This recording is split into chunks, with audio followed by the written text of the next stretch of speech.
Damos comienzo a un nuevo programa.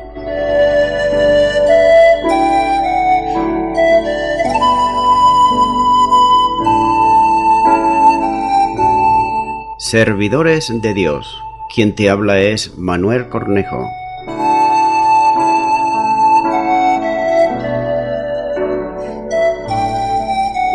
Este es un programa que está respaldado por la Iglesia Evangélica Misión Evangélica de Cataluña.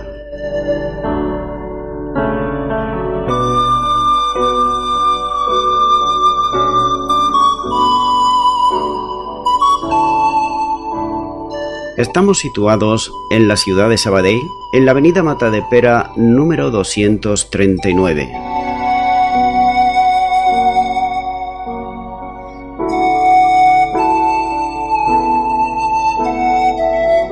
Antes de dar introducción a la palabra de Dios, estaremos poniendo una alabanza.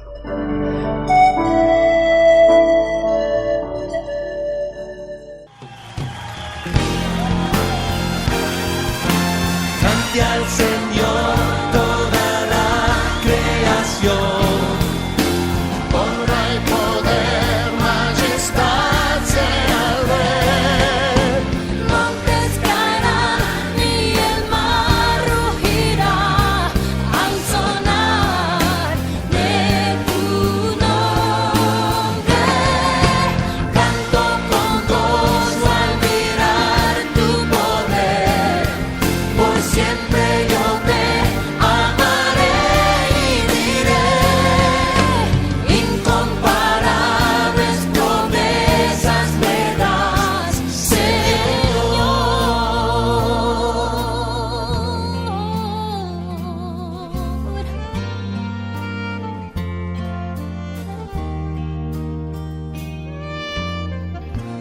Mi Cristo, mi Rey, nadie es como tú.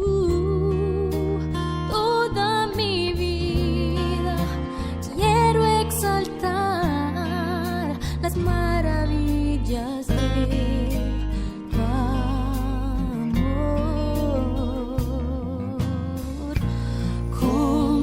Consuelo, mi refugio, torre de fuerza y poder, con todo mi ser, lo que yo soy, nunca cesará de adorar. Cante al Señor toda la creación, honra y poder, majestad sea al Rey. Montes caerán y el mar rugirá al sonar de tu nombre. Canto con gozo al mirar tu poder, por siempre yo te amaré y diré, incomparables promesas me das, Señor.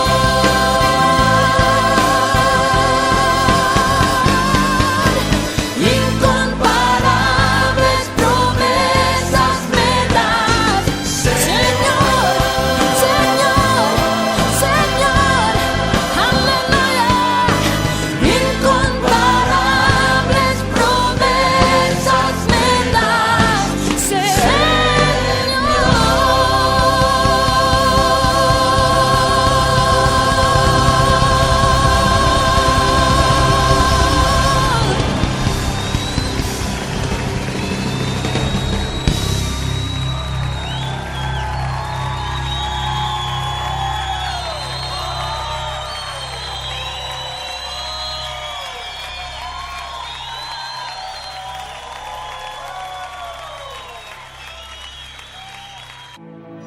Y ya de nuevo estoy con todos ustedes para estar compartiendo la palabra de Dios, que lo haré de una manera expositiva versículo a versículo.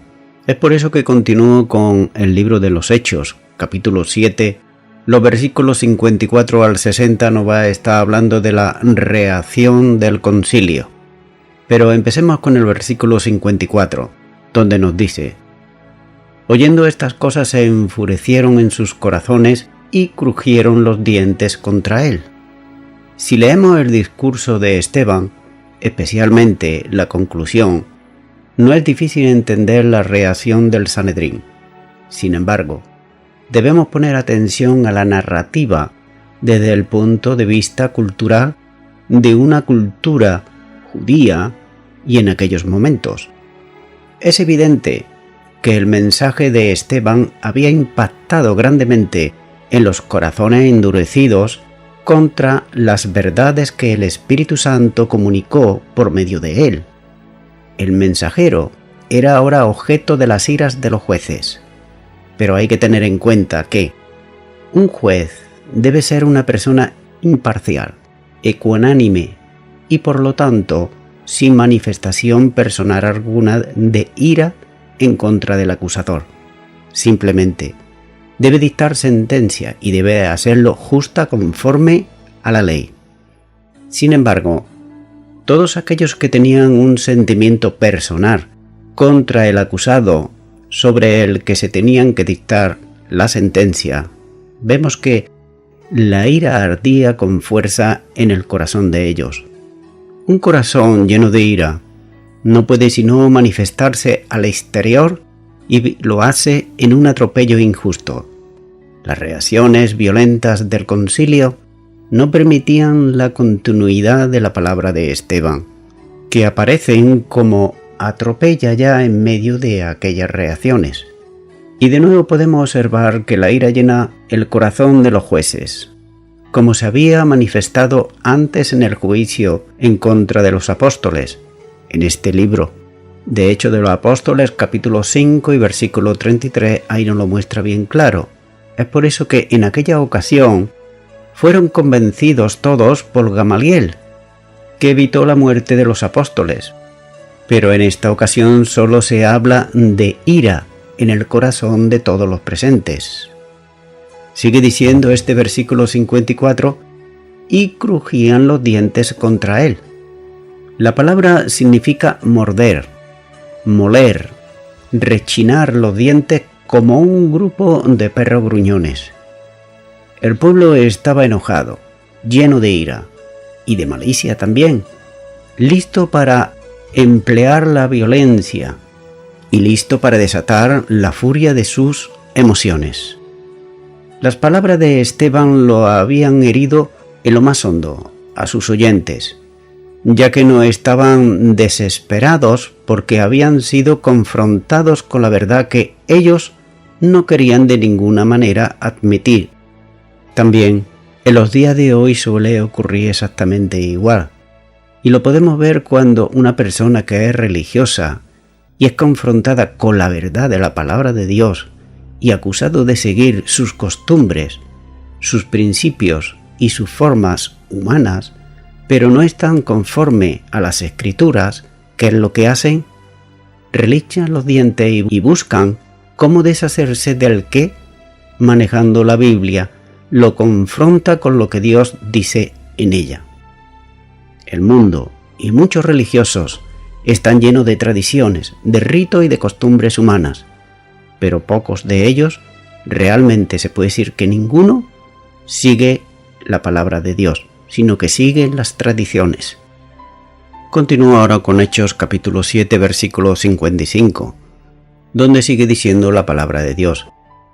Pero Esteban, lleno del Espíritu Santo, puesto los ojos en el cielo, vio la gloria de Dios y a Jesús que estaba a la diestra de Dios. Es muy interesante aquí observar que mientras que los miembros del Sanedrín estaban llenos de odio, por otro lado, Esteban estaba lleno del Espíritu Santo. Era una de las características muy comunes en todos los cristianos, ya que Esteban cumplía los requisitos que los apóstoles habían establecido para la elección de los diáconos, que habían de ser todos absolutamente llenos del Espíritu Santo, como así nos muestra Hechos capítulo 6, versículo 3 y versículo 5. Así que nuevamente se habla de la plenitud del Espíritu en él, en Esteban. en los prodigios que hacía y en la imposibilidad de su enemigo de resistir la sabiduría con la que Esteban estaba hablando, como así nos muestra Hechos capítulo 6, versículo 8 y versículo 10. Por tanto, Esteban seguía lleno del Espíritu, que le condujo al discurso que había pronunciado y a la acusación contra los miembros del Sanedrín. Sigue diciendo este versículo: puesto los ojos en el cielo. Los ojos del concilio estaban puestos en Esteban, y estaban puestos para condenarlo. Pero los ojos de Esteban se levantan sobre las dificultades presentes, y no estaba mirando Esteban tanto las dificultades, sino que miraba al cielo. Todo ello estaban llenos de inquietud y también de ira. Esteban estaba lleno de paz y controlado totalmente por el Espíritu de Dios en todo momento. Y es el Espíritu de Dios quien lo condujo para que pusiese sus ojos en el cielo, literalmente, que mirase fijamente al cielo. Sigue diciendo este versículo que vio la gloria de Dios y a Jesús que estaba a la diestra de Dios. Notamos entonces que es Dios quien orienta la mirada de Esteban hacia el cielo y le permite ver su gloria. No se dice en qué consistió aquella visión de la gloria, pero, sin duda, las puertas del cielo se abrieron ante los ojos asombrados y el corazón lleno de júbilo de Esteban. Estaba contemplando la gloria de Dios en medio del tumulto y las turbaciones de los hombres. Además, no solo veía la gloria de Dios, sino que también a Jesús, sentado a la diestra de la majestad en las alturas. Jesús estaba de pie, como dando a su siervo en la tierra y dispuesto a recibirlo en su gloria. Cualquier dificultad, cualquier angustia y muerte se superaban ante la gloria de lo que estaba viendo y de lo que esperaba en unos segundos. ¿Qué más podía esperar Esteban? ¿Qué más podía desear en el momento cumbre de su testimonio y de su entrega? Jesús no era solo una realidad de experimentar en la vida. Era la gloriosa realidad de la esperanza en el cielo. Años más tarde, escribía uno de los que estuvieron presentes en el Sanedrín. Este era un tal Saulo, por aquel entonces. Como dice Pablo en su carta a los Colosenses, en Colosenses capítulo 1 y versículo 27, a quienes Dios quiso dar a conocer las riquezas de la gloria de este ministerio entre los gentiles, que es Cristo en vosotros, la esperanza de gloria. Es decir, que todo cristiano y cristiana en el día de hoy, y todos aquellos que a lo largo de la historia han confiado en el Señor, siempre han tenido y tenemos una esperanza de gloria que es Cristo Jesús. Es por eso que la esperanza que habitaba en el corazón de Esteban se hizo presente ante sus ojos, ya que estaba viendo a Jesús en pie y lo estaba viendo a la diestra de Dios. Continúo con Hechos capítulo 7 y ahora el versículo 56, donde nos sigue diciendo la palabra de Dios. Y dijo: He aquí veo los cielos abiertos, y al Hijo del Hombre que está a la diestra de Dios. En medio de la conmoción que sin duda se estaba viviendo, Esteban da testimonio de la visión que estaba recibiendo. Mediante un enérgico en forma de interjección, él dice: mirad. Reclama la atención de todos los presentes sobre lo que estaba viendo en el cielo abierto. Cuando dice: he aquí, veo los cielos abiertos y al Hijo del Hombre que está a la diestra de Dios. Claro está, Esteban lo estaba viendo, pero aquellos que eran sus jueces no lo veían. ¿Por qué no lo veían? ¿Por qué no percibían las cosas del Señor? porque tenían sus corazones endurecidos al Evangelio. Así que Esteban estaba invitando a todos a que supieran que en el cielo abierto, donde se manifestaba la gloria de Dios, estaba también en pie el Hijo del Hombre, nombre que Jesús usó, por otro lado, habitualmente para sí mismo durante su ministerio.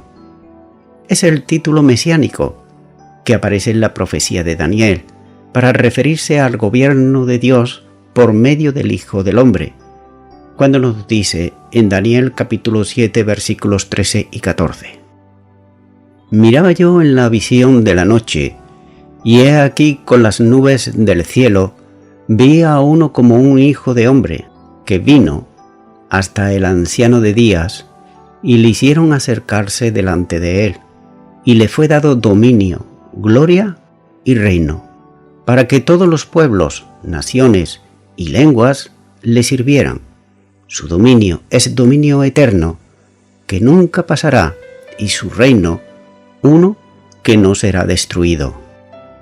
Esteban está presentando ante todo el reconocimiento no solo humano, sino divino, de quien era Jesús y dónde estaba glorificado. El comentarista F.F. Bruce comenta sobre esto y dice: no muchos años antes, otro prisionero se encontraba en el tribunal, parado ante los mismos jueces, acusado prácticamente de lo mismo, delitos que Esteban. Pero cuando se demoraron las pruebas hostiles, el sumo sacerdote caminó al prisionero a que dijere al tribunal claramente si él era efectivamente el Mesías, el Hijo de Dios. Si hubiera dicho sí y nada más, no es claro si habría podido ser condenado por una ofensa capital. Mesías no era la designación que había elegido para sí, pero si le preguntaban de ese modo, no podía decir no. No obstante, procedió a expresar su respuesta en palabras de su propia elección, cuando nos dice en Marcos capítulo 14 y versículo 62: Y Jesús le dijo: Yo soy, y veréis al Hijo del Hombre sentado a la diestra del poder de Dios y viniendo en las nubes del cielo. Por tanto, no se requería nada más, ya que Jesús fue declarado culpable por blasfemia y juzgado digno de muerte. Ahora, Esteban está en el mismo lugar y estaba haciendo en el nombre de su Señor, es decir, de Jesús, la misma afirmación que él había hecho para sí mismo. Es por eso que, de hecho, estaba afirmando que aquellas palabras de Jesús, lejos de ser falsas y blasfemas, expresaban una solemne verdad y habían sido reivindicadas y cumplidas por Dios. Por tanto, al menos que los jueces estuvieran dispuestos a admitir que su primera decisión estaba trágicamente equivocada, no tenían más opción que encontrar a Esteban igualmente culpable de blasfemia. Continúa ahora con el versículo 57, donde sigue diciendo la palabra de Dios. Entonces ellos, dando grandes voces, se taparon los oídos y arremetieron a una contra él. Los administradores de justicia se manifestaban bajo el control de sus pasiones. Habían venido a oír la defensa de un acusado, pero terminaron siendo ellos los acusados. Estaban incapacitados para ministrar justicia porque eran jueces y partes. Por tanto, no podían actuar justamente. Todos ellos gritaban mientras, en una de las acciones ridículas, tapaban los oídos para no oír la declaración que Esteban estaba haciendo. No había concluido el juicio. Los jueces se habían decantado por sus propios deseos personales, ya que el tribunal no había dictado aún todavía sentencia. El juicio era inválido a todos los efectos legales.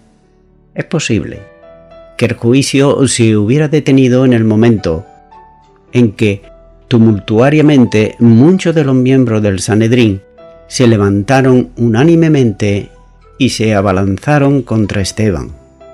Continuará con el versículo 58, y hallaremos desde los versículos 58 hasta el 60 la muerte de Esteban. Pero este versículo 58 dice: y echándole fuera de la ciudad, le apedrearon, y los testigos pusieron su ropa a los pies de un joven que se llamaba Saulo. No está claro a la luz del relato, y fue una ejecución, aunque injusta, o un linchamiento. Da la impresión de que fue una parte del Sanedrín la que, soleviantadamente y llena de ira, sacó a Esteban del lugar del juicio y lo llevaron al exterior de la ciudad. Es posible que se hubiera tratado de un grupo de fanáticos que consideraron ellos que Esteban había blasfemado al referirse a la gloria de Dios y a Jesús sentado a su diestra. Por tanto, ellos tomaron la ley y ejecutaron la pena capital. No es menos cierto que, conforme a las reglas talmúdicas de entonces, sólo podía considerarse blasfemia cuando alguien había usado el nombre sagrado de Dios, cosa, por otro lado, que Esteban no lo había hecho. Conforme a la regla interpretativa del entonces, la sentencia que correspondía sería de 39 azotes, por ser solamente una ofensa.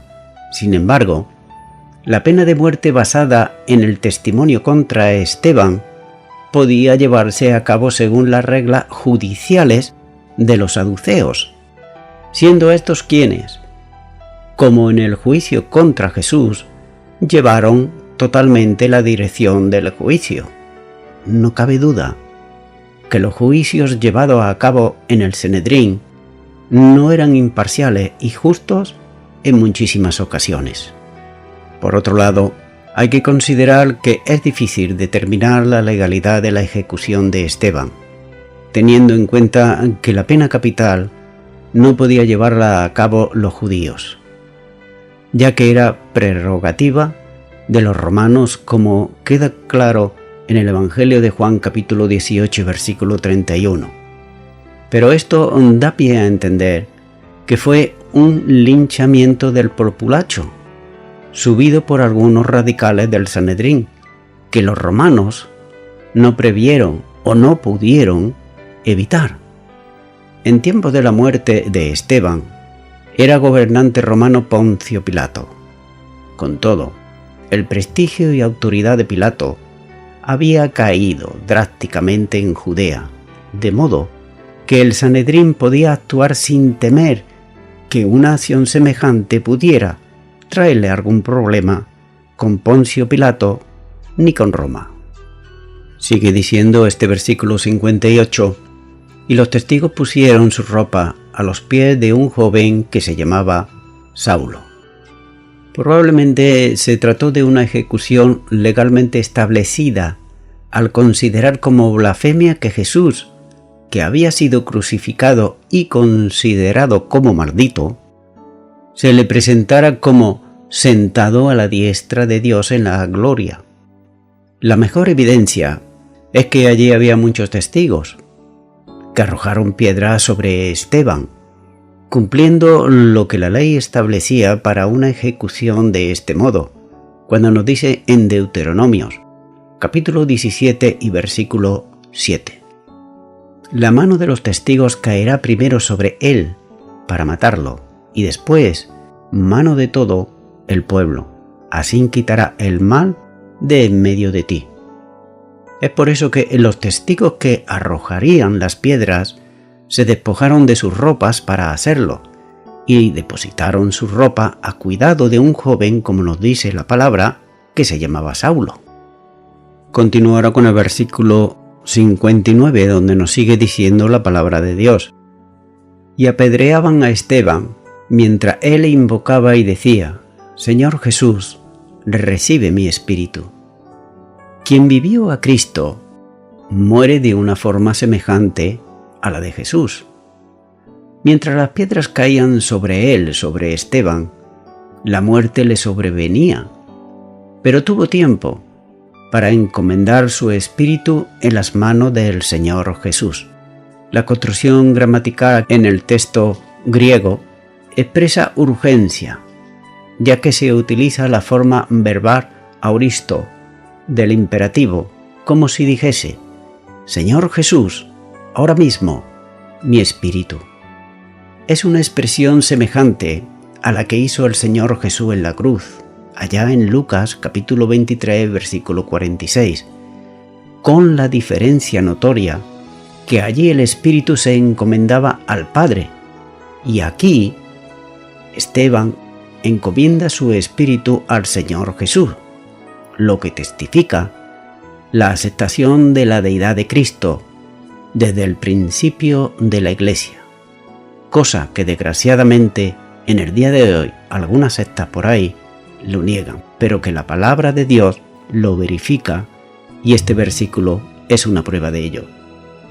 Continúo con el último versículo ya del capítulo 7, el 60, donde nos dice: y puesto de rodillas clamó a gran voz: Señor, no le tomes en cuenta este pecado.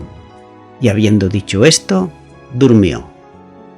La persona que está llena del Espíritu Santo es una persona que es perdonadora y que está dispuesta para bendecir a quienes le maldicen, como el mismo Señor Jesús enseñó a sus discípulos allá en Mateo capítulo 5 versículos 44 y 45. Por tanto, así se entiende la última oración de Esteban, que la hizo de rodillas y lo hizo con voz fuerte. Él estaba viendo al Señor en pie a la diestra de Dios, y arrodillándose en oración, expresa aquí Esteban la plena conciencia de su última oración, semejante por otro lado a la de su Señor en la cruz, cuando ya en Lucas capítulo 23 versículo 34 dijo: y Jesús decía: Padre, perdónalos, porque no saben lo que hacen. Y repartieron entre sí sus vestidos, echando suertes. Vemos aquí que Esteban pide a Dios que no le tome en cuenta el pecado de homicidio por haber matado a un inocente. Es por eso que la muerte para un cristiano es simplemente el dormir en Jesús. Dormir es la palabra que llega a ser la expresión de muerte para el creyente, no para el no creyente. Tengamos en cuenta siempre esto: para el creyente, para la persona que ha nacido de nuevo, como lo muestra, por ejemplo, en Daniel capítulo 12 versículo 2, Mateo capítulo 27 versículo 52, Juan capítulo 11 versículos 11 y 12, Hechos de los Apóstoles capítulo 13 versículo 36, Primera de Corintios capítulo 15 versículo 6, Segunda de Pedro capítulo 3 versículo 4. Hay algunos más, pero con estos pienso que ya basta. Así que vemos que, por otro lado, la expresión dormir expresa esencialmente descanso, no una situación de inconsciencia, como algunos consideran un limbo. No, eso no existe. El limbo es una invención humana y nada más. Así que Esteban descansa ya de su conflicto en la tierra, haciéndolo en los brazos precisamente de su Señor, aquel que le había servido.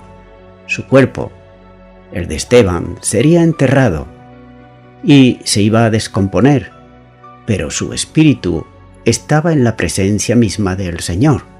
Y así ocurre en el día de hoy también con cada cristiano y cada cristiana cuando muere aquí en la tierra, que pasa directamente a la presencia de Dios. El cristiano descansa conscientemente en Cristo hasta el día de la resurrección, como así nos muestra Filipenses capítulo 1 y versículo 21, donde Pablo lo pone bien claro y dice: porque para mí el vivir es Cristo y el morir, ganancia. En otras palabras, vivo para Cristo, pero si estuviera con Él, estaría mucho mejor. Voy concluyendo ya con esto. En este largo capítulo 7, hemos hallado muchas aplicaciones para la vida correcta del cristiano y de la cristiana. Por ejemplo, por poner algunos, llevar una vida de apariencia es engañarnos a nosotros mismos. Esteban vivió la vida cristiana imitando siempre al Señor Jesús. Claro está, esto le causó problemas y al final le causó la muerte, precisamente por imitar a Jesucristo. Y eso es lo que cada uno de nosotros debemos de hacer. No imitar a personas humanas, sino imitar a aquel que es perfecto, es decir, a Jesucristo. También vemos que Esteban puso como ejemplo a José, que fue varias veces juzgado injustamente y lo fue precisamente por serle fiel a Dios. A él también le pasó igual.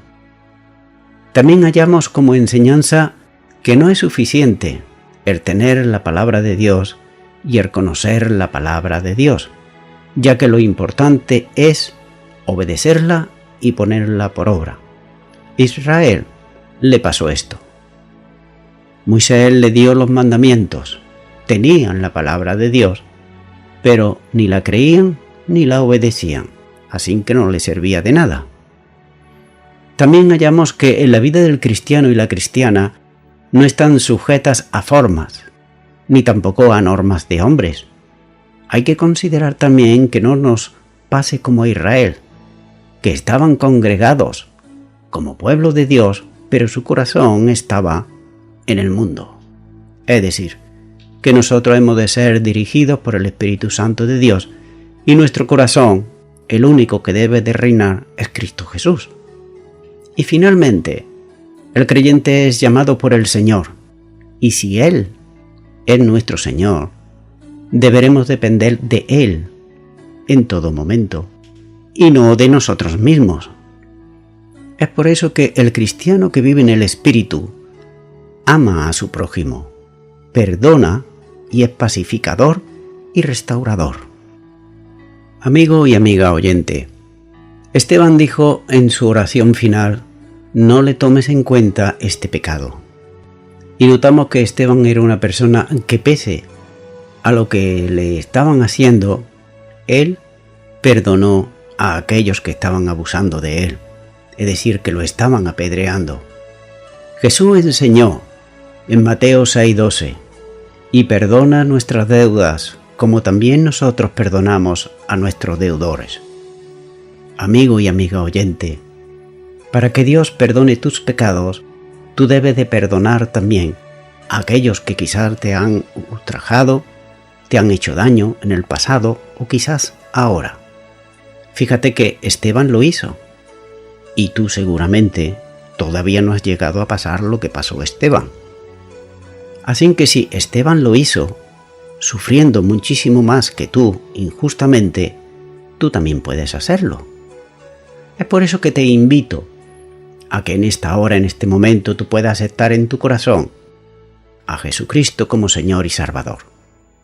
Por eso, te animo a que ores conmigo esta oración y repite ahí a donde tú estás y di: Señor Jesús, te pido perdón por todos mis pecados.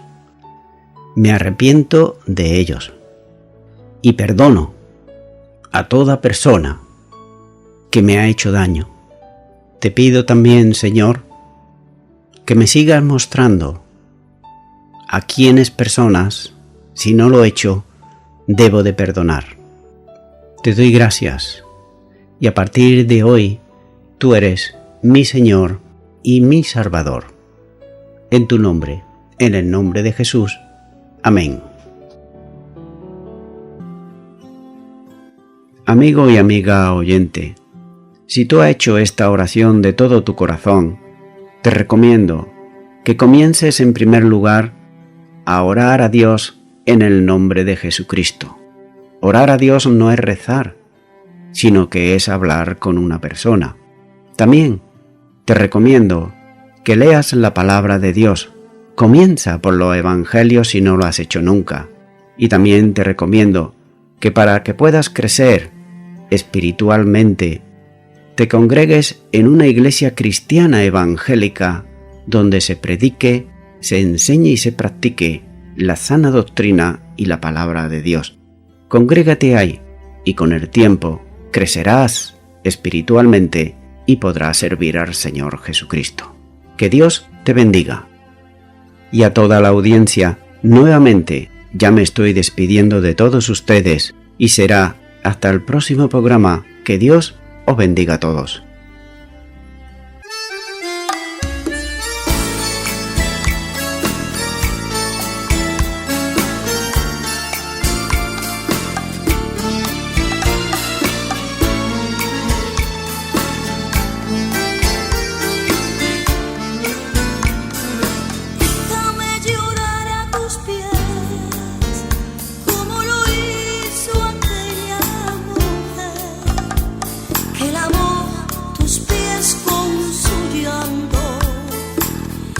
Consuela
hoy mi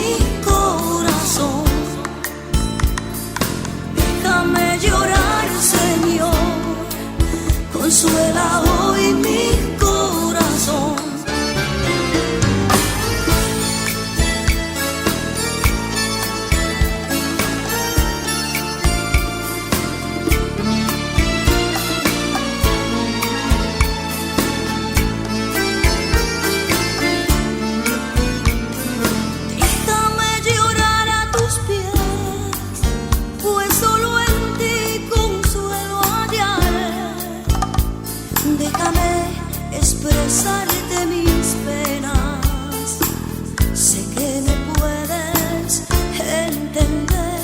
Déjame oír tus respuestas, aquí postrada a tus pies. Déjame llorar a tus pies, pues solo en ti consuelo hallaré. Déjame expresarte mis penas, sé que me puedes entender. Déjame oír tu respuesta, aquí postrada a tus pies. Déjame llorar, Señor, consuela hoy mi corazón. Déjame llorar, Señor, ante tus pies, mi Cristo. Déjame llorar, Señor. Déjame llorar. Déjame llorar. Déjame llorar, Señor. Consuela hoy mi corazón. Consuela mi vida, Señor. Déjame llorar, Señor. Consuela hoy mi corazón. Tú que conoces mi corazón. Déjame llorar, Señor.